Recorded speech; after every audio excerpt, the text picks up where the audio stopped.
ስለ ሊቀ ጳጳስ ፍራንሲስ ብዙዎች የማያውቋቸው እውነታዎች። ከአውሮፓ ውጪ በመመረጥ የካቶሊክ ቤተክርስቲያንን በመምራት የመጀመሪያው የሆኑት ሊቀ ጳጳስ ፍራንሲስ በ88 ዓመታቸው አርፈዋል። ከ1 ቢሊዮን በላይ ተከታይ ያላትን ቤተክርስቲያን ለ12 ዓመታት የመሩት ፖፕ ፍራንሲስ አርጀንቲናውያን ቤተሰቦቻቸው ያወጡላቸው ስም ጆርጅ ማሪዮ ቤርጎሊዮ የሚል ነበር። ስለ ጳጳሱ ብዙ የማይታወቁ አንዳንድ እውነታዎችን እናጋራችሁ። የምሽት ክለብ ጋርድ ነበሩ። ቤርጎሊዮ በአርጀንቲና ዋና ከተማ በቦነስ አይረስ ተወልደው ያደጉ ሲሆን የሁለተኛ ደረጃ ትምህርታቸውን በኬሚስትሪ ዲፕሎማ በማጠናቀቅ በነገረ መለኮት ዲግሪ አግኝተው ስነ ጽሑፍና ስነ ልቦናን አስተምረዋል። በአውሮፓውያኑ 2010 በሰጡት ቃለ ምልልስ 13 ዓመት ሲሆናቸው ስራ እንዲጀምሩ ያበረታቷቸው ስለነበር በአንድ የሹራብ ፋብሪካ ውስጥ በጽዳት ሰራተኝነት እንዲቀጠሩ አደረጓቸው። ከዚያም በኋላ ከጽዳት ስራው በተጨማሪ በምሽት ክለብ ውስጥ ጋርድ ወይም የጥበቃ ሰራተኛ ሆነው መስራታቸውን ሮም ውስጥ በሚገኝ አንድ ቤተክርስቲያን ውስጥ ሲናገሩ ብዙዎችን አስደንቀዋል። በተጨማሪ በአንድ የምግብ ማቀነባበሪያ ፋብሪካ ውስጥም ሰርተው ነበር።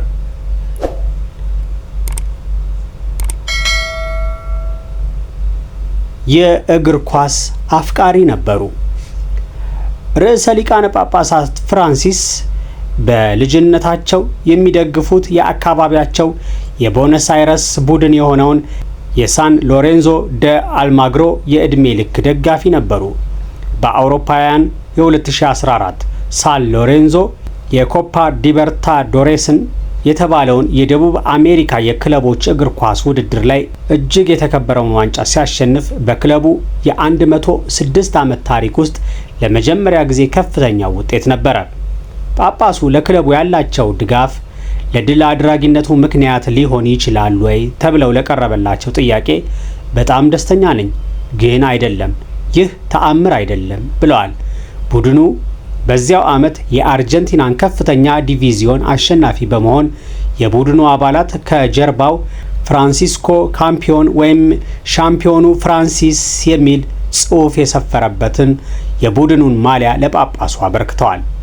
ርዕሰ ሊቃነ ጳጳሳት ፍራንሲስ በተጨማሪ ሊዮኔል ሜሲ እና ሟቹ ዲየጎ ማራዶናን ጨምሮ በርካታ የእግር ኳስ ተጫዋቾችን እንዲሁም ስዊድናዊው ኮከብ ተጫዋች ዝላታን ኢብራሂሞቪች እና ጣሊያናዊው ግብ ጠባቂ ጂያንሉጂ ቡፎን ጋር ተገናኝተዋል።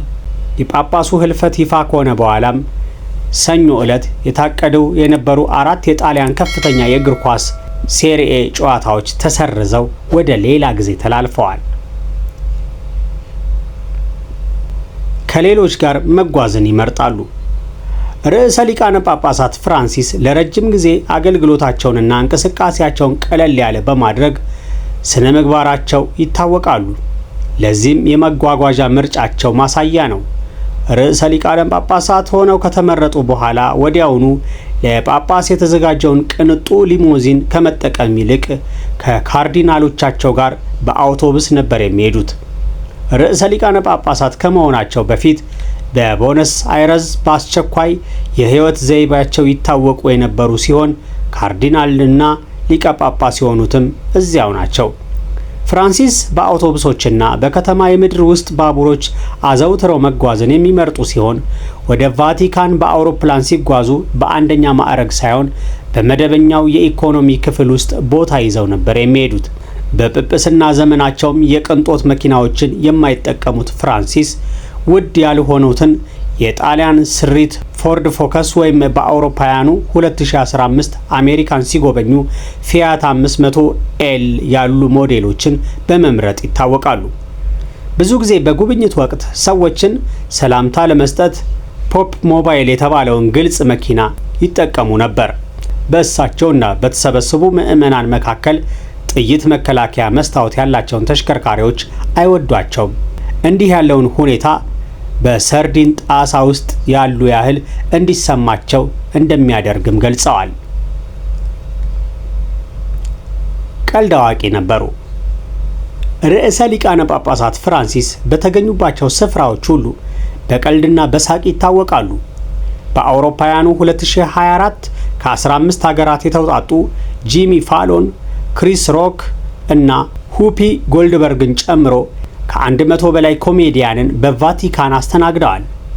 ከ40 ለሚበልጡ ዓመታት በየቀኑ አቤቱ ጌታ ሆይ ጥሩ ቀልድ ለዛሬ ስጠኝ እያሉ ይጸልዩ እንደነበር ለኮሜዲያኑ ተናግረዋል።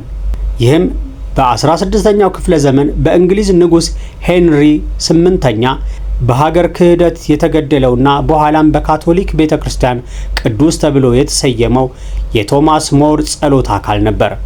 በወቅቱ ለኮሜዲያኑ የተነበበው ጸሎት እንዲህ ይላል: ቀልድ እንዳገኝ፣ በሕይወት ውስጥ ትንሽ ደስታን እንድገነዘብና ከሌሎች ጋር ለመካፈል እንድችል ጸጋውን ስጠኝ የሚል ነው። በተጨማሪም በእርግጥ በአምላክ ላይም መሳቅ ትችላላችሁ፣ ይህ ደግሞ ማዋረድ አይደለም በማለት ይህንንም የምዕመናንን ሃይማኖታዊ ስሜት ሳያስከፋ ማድረግ ይቻላል ብለዋል። ከፍተኛ የማህበራዊ ሚዲያ ተከታይ ያፈሩ ናቸው።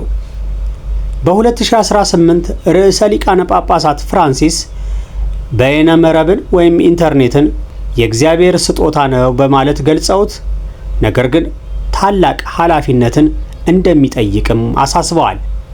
ከሳቸው በፊት የነበሩት ርዕሰ ሊቃነ ጳጳሳት ቤኔዲክት 16ኛ ጳጳስ ትዊተርን፣ አሁን ደግሞ ኤክስን የሚባለውን በአውሮፓውያኑ 2012 ከፍተዋል። ነገር ግን የተከታዮቹ ቁጥር ፍራንሲስ ጳጳስ በነበሩበት ጊዜ በከፍተኛ ደረጃ አድጓል።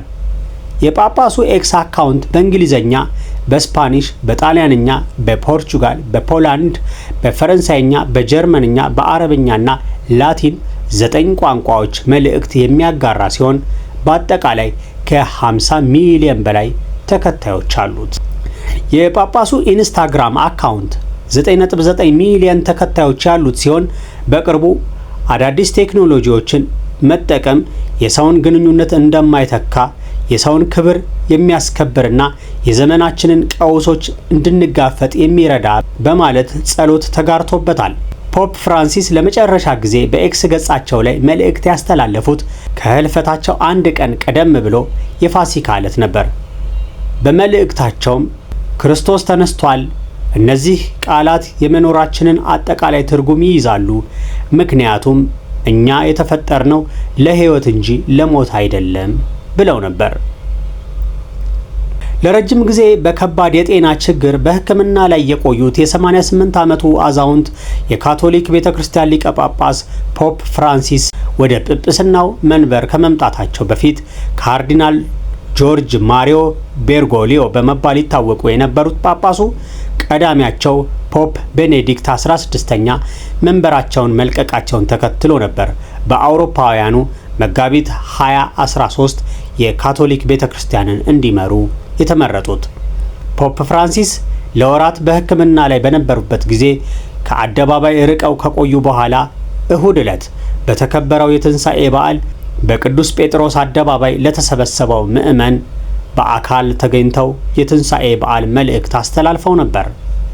ጳጳሱ ሰኞ ሚያዝያ 13 2017 በፋሲካ በዓል ማግስት ቫቲካን ውስጥ በሚገኘው ካዛ ሳንታ ማርታ መኖሪያ ቤታቸው ውስጥ በ88 ዓመት ዕድሜያቸው ማረፋቸውን የካቶሊክ ቤተክርስቲያን አስታወቀች።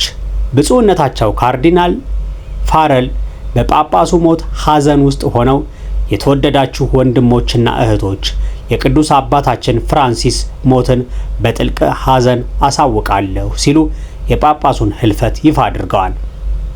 ሰኞ ጠዋት 7:35 ላይ በፈረንጆቹ አቆጣጠር ቫቲካን ውስጥ ማረፋቸውን የጠቀሱት ካርዲናል ፋረል ፍራንሲስ ወደ አባታቸው ቤት ተመልሰዋል፣ ሕይወታቸውን ለጌታና ለቤተ ክርስቲያናቸው ሰጥተው ነበር ብለዋል። አቡነ ፍራንሲስ ከደቡብ አሜሪካ የተሾሙ የመጀመሪያው ሊቀ ጳጳስ ናቸው። ግሪጎ ሳልሳዊ በ741 ሕይወታቸው ካለፈ በኋላ ለሮማ ካቶሊክ ከአውሮፓ ውጪ ሊቀ ጳጳስ ሲሾም አቡነ ፍራንሲስ የመጀመሪያው ናቸው። በመላው ዓለም የሚገኙ ካቶሊካውያን መንፈሳዊ መሪ የሆኑት ፖፕ ፍራንሲስ ዜና እረፍትን ተከትሎ አዲስ ጳጳስ እስኪመረጡ ድረስ የቤተ ክርስቲያኗ መሪነት ከፍተኛ ስልጣን ባላቸው ካርዲናሎች በጋራ የሚካሄድ ይሆናል። በአሁኑ ወቅት የካቶሊክ ቤተ ክርስቲያን 252 ካርዲናሎች ያሏት ሲሆን የፖፕ ፍራንሲስ ምትክ ለመምረጥ ጉባኤ ሲሰየም ከካርዲናሎቹ መካከል 138ቱ ብቻ ናቸው አዲስ ጳጳስ በመምረጡ ሂደት ድምጽ መስጠት የሚችሉት። ሊቀ ጳጳስ ፍራንሲስ ባለፉት ወራት ጤናቸው ታውቆ 5 ሳምንታትን በሁለት ሳምባቸው ላይ ላጋጠማቸው የሳምባ ምች ኒሞኒያ በሆስፒታል ተኝተው ሕክምና ሲከታተሉ ቆይተዋል። ፖፕ ፍራንሲስ በሕይወት ዘመናቸው በ21 ዓመታቸው አንዱ ሳምባቸው በቀዶ ሕክምና እንዲወጣ ያደረገውን ጨምሮ በርካታ የጤና እክል ገጥሟቸዋል። የጳጳሱ ህልፈት ይፋ መደረጉን ተከትሎ በመላው ዓለም ያሉ የካቶሊክ እምነት ተከታዮች እንዲሁም ታላላቅ የሀገራት መሪዎች ሐዘናቸውን እየገለጹ ነው። የሆላንድ ጠቅላይ ሚኒስትር ዲክ ስኮፍ ፖፕ ፍራንሲስ በሁሉም መስኮች የህዝብ ሰው ነበሩ ያሉ ሲሆን የአውሮፓ ፓርላማ ፕሬዝዳንት ሮቤርታ ሜትሶላ የሌሎችንም ገጽ የሚያፈካው ፈገግታቸው በመላው ዓለም ሚሊዮኖችን ለመማረክ ችሏል ብለዋል። የእስራኤል ፕሬዝዳንት አይሳክ ሄርዞግ ሊቀ ጳጳስ ፍራንሲስን ወሰን የሌለው ርኅራሄ ባለቤት ሲሉ አወድሰዋቸዋል። የስዊዘርላንድ ፕሬዝዳንት ካሪል ኬለር ሱተር ደግሞ ፖፕ ፍራንሲስ ታላቅ መንፈሳዊ መሪ፣ የማይደክማቸው የሰላም ተከራካሪ በማለት በህልፈታቸው ማዘናቸውን ገልጸዋል። የስኮትላንድ ተቀዳሚ ሚኒስትር ጆን ስዊኒም በተመሳሳይ ጳጳሱን የሰላም የመቻቻልና የእርቅ ድምጽ ሲሉ ገልጸዋቸዋል።